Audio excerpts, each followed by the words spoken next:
Welcome back to our third presentation for Franchise Times Prime Time. We are very happy to have you, our audience, with us for our final one of the day.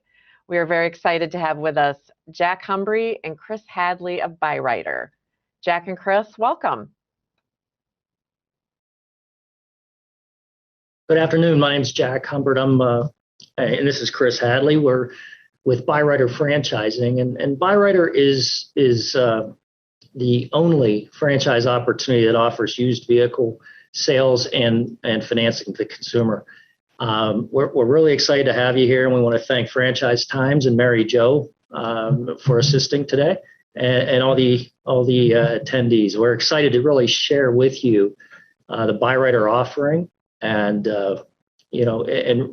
how we support the consumers, communities across the 29 states that we're in right now.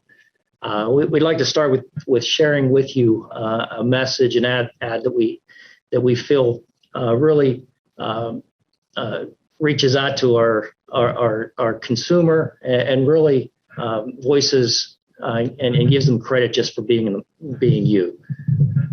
Play the video. Here's the thing about reaching our goals. Sometimes we come up short. That's just what happens when we try. We don't get it right every time. But when we work hard and try again, our mistakes can become our greatest advantage. So while some may see us for the times we fall, at Byrider, we see people for how they get back up. That's why we look at more than your credit report when you apply to finance a car, because you deserve credit for being you. Hi, this is Chris Hadley. I'm Vice President of Franchising here at Byrider.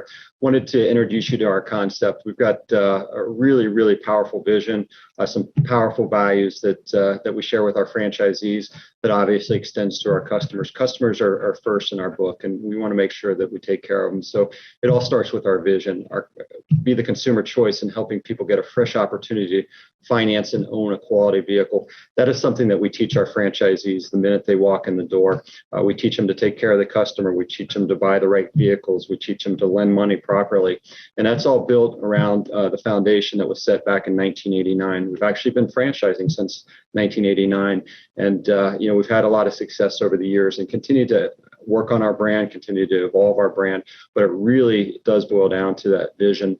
Our values here at Byrider, honesty and integrity in everything we say and do, maintain the highest regard for each customer and associate, develop people and promote from within, use our collective strengths to make decisions and solve problems. One of the things that I would tell you about this particular franchise is that we spend a lot of time in development of our people. In fact, some of our franchise owners today actually started in some of our company-owned stores where they started as salespeople and they started as office managers and have been able to elevate their careers up into actually being franchise owners. So it's exciting to see those things. And it just speaks to the value that we have here. We also spend a lot of time with collective strengths. We work day in and day out with our franchise body on several different boards and different committees to make sure that us as a franchisor are listening to our franchisees and continuing to evolve our concept, continuing to put best practices in place and continuing to evolve the brand. So it's something that we believe very, very hard or very, very strongly in. We want to make sure that we continue to support our customers, continue to support our franchisees. If you look at our footprint, our footprint here, we do have 145 stores across 29 states. The great thing about our dealerships is there's still a lot of opportunity and a lot of territory to be developed. If you look at the concentration, we're primarily here in the Midwest, but over the last several years, we've expanded a lot of stores down in Texas. We're out in Colorado and in Idaho, and we continue to have our sights set on that. So there's a lot of opportunity available. Jack's going to be talking a little bit about some of our new concepts. We are really, really excited here at Byrider. We've had a traditional model for a lot of years. And when you hear about some of the new developments and some of the new things that we're going to be allowing people to essentially apply for, and we're going to be partners with them in a business, it's pretty powerful, and it's really going to help the growth across the country. One of the things that we are asked quite a bit about is how did Covet impact your business? And what I would start first by telling you is that, COVID, as we all know, is a very, very scary time. In our particular business, obviously, we're in a lot of different states. The states approach COVID differently. In some places, we were considered an essential business, so dealerships remained open. In other places, initially, dealerships were forced to close. So that put us in a really, really difficult position. One of the things that we did early on when we first experienced COVID was we started to communicate to our franchise body. It felt that it was very, very important that we took a strong leadership position. As we did that, we had weekly calls with our franchise system. We sent out daily emails, essentially updating them on any development on any state, making sure that they understood how they needed to operate their dealerships if they were open. We did also take a step back and look at what was really important to our franchise body at that point in time. One of the things that we did is we offered them royalty relief.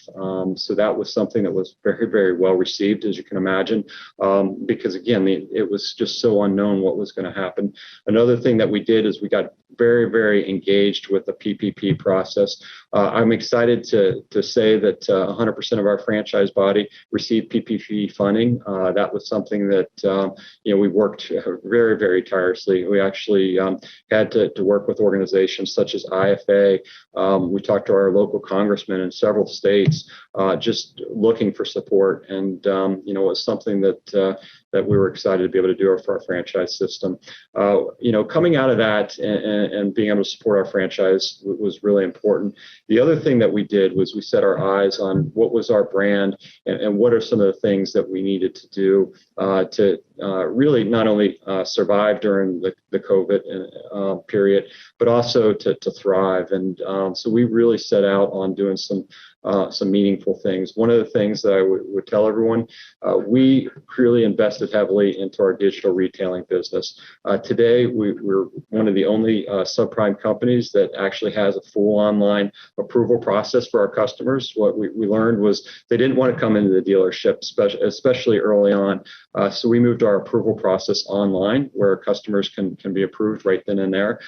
We are focused on digital retailing, making sure that if a consumer wants to buy a vehicle online, that's something that we're going to continue to work on and continue to evolve on. The other thing that it did answer for us is that our consumer does prefer car ownership. That was something that came through loud and clear.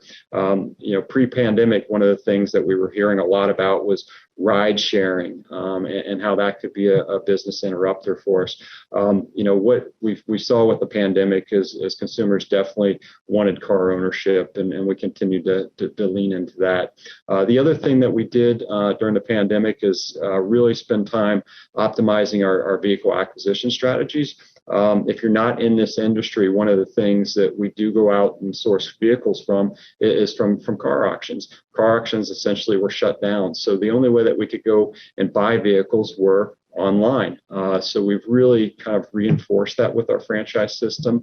And I'm excited about really how we've been able to transform some of the things that we're doing. What I will tell you is that in 2020, during the heavy part of the pandemic, we did see a sales decrease of about 8% on a year-over-year perspective. The great thing about this particular concept is that we do have a finance arm. So we do all of the lending, and we do obviously see the returns on those portfolios. Our franchise system, from a profitability standpoint, was actually up 58% year over year. So, when you think back to March of 2020 and all of the unknowns and royalty relief and some of the things we did, we just didn't know how it was going to turn out. When you look in your rearview mirror and you see 58% year over year system improvement in profitability, to me, that gets pretty exciting. 2021 is something that's even better. Our sales so far year to date are up about 10% over 2020, which is outstanding. And then when charge off, when you see that, that's essentially one of the indicators that we look at on our portfolio. It's actually a good when you see it that it's down 22% year over year. That means that that 58% number 2020 is probably going to repeat itself here in 2021. So across the system, some of the things that we did, obviously through some of the digital channels and some of the focus that we put into running the businesses effectively, is really, really shining through. The other thing that I want to highlight is that here at Byrider, we have not just an incredible franchise system, incredible franchise owners who we work with on a day in, day out basis, but the team here at Byrider is definitely a committed team. Our CEO, Craig Peters, who you'll hear from in just a minute, he's an individual that came in from Barclays. He came in about 3 years ago. He has been intensely focused on building just a world-class management team. So when you look at individuals such as our Chief Risk Officer, who came from Discover Card Services, our Chief Marketing Officer, Advanced Auto, those are two individuals that really continue to add to what we're able to provide to our franchise system. So we do want to have the best in class as far as our senior management team. The other thing that we want to do is we want to be committed to our communities. You see a pandemic picture here. This was actually the middle of the summer last summer. We did gather, socially distanced, of course, and we did perform a heart walk, which is something that we've done historically. We did it around our building. We are one of the largest sponsors here in Indianapolis for the American Heart Association. We're actually engaged with the Boys and Girls Club, supporting them, and that's something that we really expect to see out of our franchise system as well. So giving back to the communities in which we operate, some really powerful stuff. So I'll pause here now and let you see a video message from our CEO, Craig Peters. I'm Craig Peters, CEO of Byrider. We have a broad set of people in the organization with different backgrounds, certainly in new car dealerships, used car dealerships, but also in other franchising businesses, and a very entrepreneurial spirit, which really helps us, drive and grow this business. Other things that I would mention that sets us apart, I mentioned fully integrated before. Really, if you think about it, it's not only the retail side of the business, but obviously providing financing, but on top of that, we also provide service for the vehicles as well. So it's really a one-stop shop for all consumers. And we've really built a very unique model that is very repeatable, which I think lends itself very easily to a franchise model. At this point in time, over the next 3 to 5 years, feel very good about kind of where we're at as a business.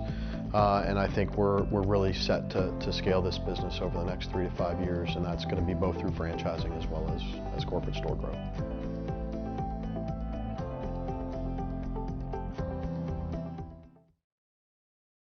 I'd like to take some time right now and really drill down a little bit into our franchise offering and when you think about Byrider, it's really one big franchise system and two national brands. Chris mentioned that our franchisees acquire the vehicles, they sell the vehicles, they service the vehicles, and we also our franchisees also form a finance company, all around providing with the objective to provide our consumer with quality vehicles at affordable prices and financing. When I drill it down a little bit into the offering, this is something that we're really excited about because it is just happening right now. Today is we've been franchising for over 30 years, and it's been very successful. We have franchisees have been with us for 20, 25 plus years, and it's been through our traditional model that they've found a lot of success. What we're excited about right now is we're going to continue to offer the traditional model, but we also have what we're calling Byrider Direct. And what I'm going to try and kind of give you a quick overview of in the next couple minutes on maybe what the difference is. Both are great opportunities, but I want to drill down two things. One, maybe what are the responsibilities and what's the day in the life of a franchisee and how they build their business, but then what the difference between the two offerings moving forward will be. So really in the operating model, you're buying your vehicles. We're really in that 4 to 10-year-old vehicle space. They're reconditioning so that the customer gets the best possible experience when they purchase a vehicle. So once we buy it, we recondition it. And the interesting thing about that is our Byrider franchisees spend about 3 times a national average before they even sell the vehicle to make make sure it's mechanically safe and do the best we can through our service departments. And then obviously we're doing a needs analysis with our consumers. We're sitting down with them. We're really making sure that the vehicle fits their needs and fitting them right. If they need a minivan, we know that up front, et cetera. So we're selling the vehicle. And then there's a step where our franchisees, as Chris mentioned, they really become the lender. And so there's an underwriting function, who to approve, who not to approve. And the great thing about Byrider is, we provide that guidance, of which consumers should be approved, which one maybe we can condition and approve and getting to a vehicle later. Vehicle service, we want to take care of our customer after the sale as well.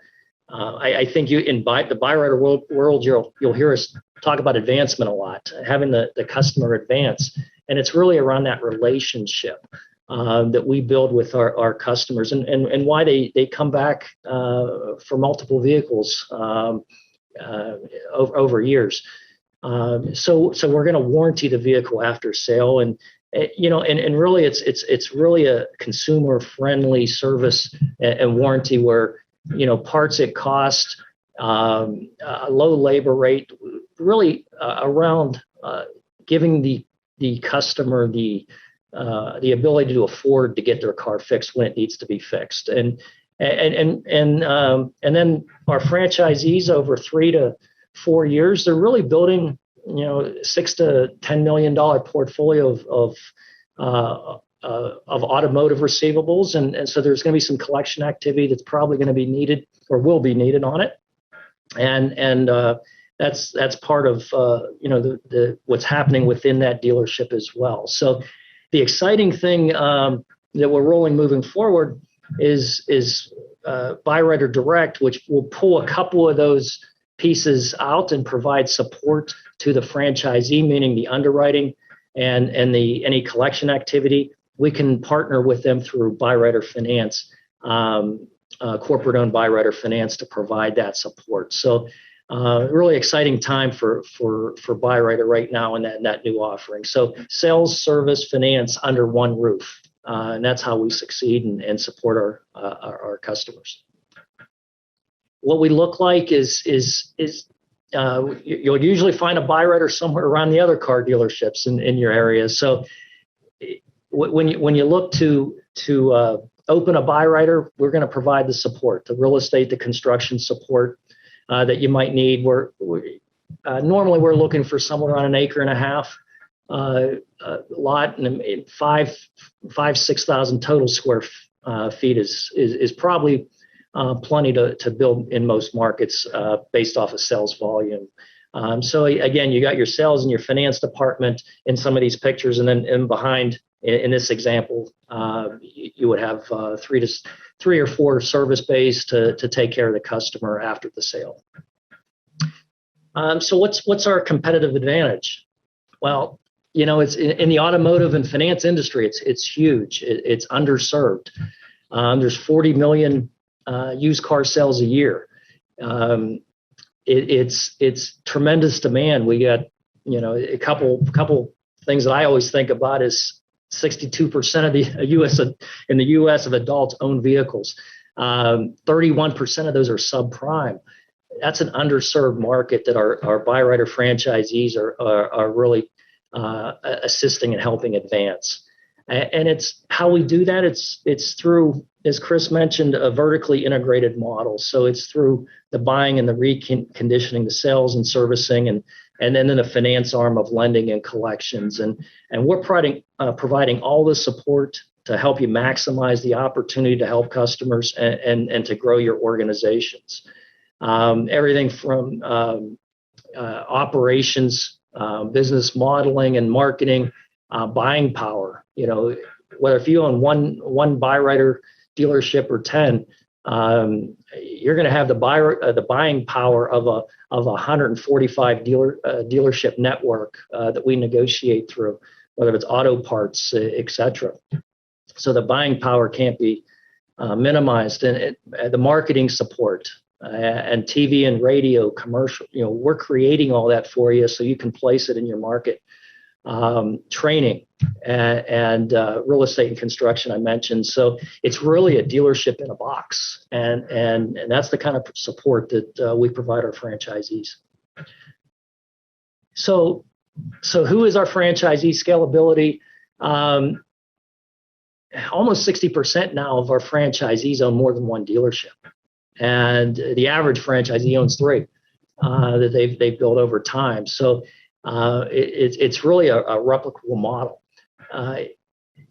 Owners in the system, owner operators, 57%. So about half of our owners are there day to day. Passive operators, work as well. It is a people business, so we can help you recruit and find that right person to grow an organization if needed. We found success both ways over time, and really ownership groups within the automotive industry are joining us with automotive background. About half of them. The other half are coming from the restaurant industry, the hotel industry, rent-to-own industry. Maybe they've been in the corporate world and found success, and now they want to own their own dealership. And Byrider's there to support that as well. So we have the experts to teach the technical piece of the business, and that's the exciting piece, part of joining the system. The growth. We have opportunities in most markets. We've got 300 opportunities for traditional and up over 100 opportunities on the right for Byrider Direct. The difference being we really want the Byrider Direct markets to maybe produce a little bit more volume, and so you'll find them our targets a little bit more in the metros. I'm talking daily with individuals that might own a piece of property or be in a certain market, that's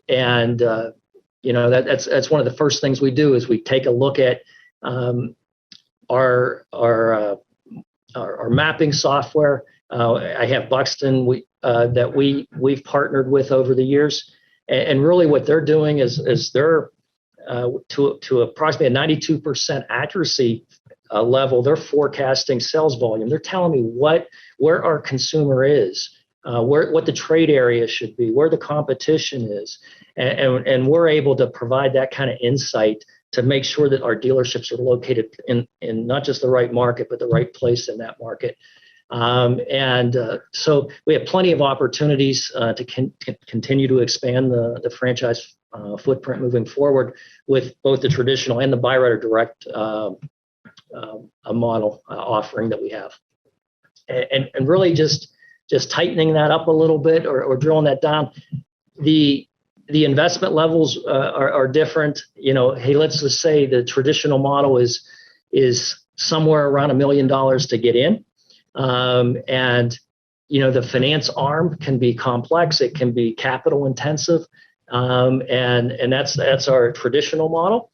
And the offering that we're rolling out actually today is Byrider Direct, and the initial investment can be somewhere around that $350,000 to $400,000 range. So we're excited to expand the opportunity for successful qualified applicants to potentially be awarded a Byrider franchise from that investment level as well. And really the difference being the lending and the finance collection part of the business is really just partnering with Byrider Finance to do that. So it's a little more of a simplified model. We're excited to have it now, and where the franchisee will be focused on acquiring the vehicles, selling the vehicles, and servicing the vehicles, partnering with Byrider Finance, to assist provide affordable financing to that consumer. Yeah, so I'll take it from here. And one of the exciting things that we have with our franchise system is we have a lot of success. out there with a lot of our dealers. And I mentioned profitability a little bit earlier. The nice thing that you're looking at here is the 2-year average in our top quartile is north of $1.3 million per store. If you look at the average, the system average, $618,000 per store. So some really, really nice numbers that we're seeing in the traditional model. We do believe that some of the investments that we're making with the digital side of things is going to continue to elevate these numbers. So, it should continue to climb, and we're really excited about that. And you'll be able to see some of those things within our FDD. Byrider Direct, as Jack mentioned, a little bit less investment. We really think that's going to be a huge catalyst to help us grow the system across the country. And we're excited about what we're able to do with new potential partners on that particular concept. I do want to thank everybody for obviously taking the time to listen to a little bit about Byrider. If you do have interest, please let us know. We do have a website up here on the screen that you can go to and find more information about us. So thanks for joining us here today. Jack and Chris, thank you so much for being with us. We really appreciate your presentation and the information you provided all of us today. In fact, I want to thank all of our company executives today: Twin Peaks, Smoothie King, and Byrider Franchising. You can replay their presentations on our Franchise Times website. And also a big thank you again to our Franchise Times Primetime sponsors, BDO and Kiefer Starlight. Thank you to them for helping make this possible today. Please join us again for the next episode of Primetime on Thursday, May 20th. Registration will open for that next week. Our presenting companies will be Played Against Sports and HotWorks. And if you are a brand that wants to be part of a future episode of Primetime, please contact Kevin Peach here at Franchise Times at 612-767-3206 or at kpeach@franchisetimes.com. Thank you again for joining us, and have a great rest of the day.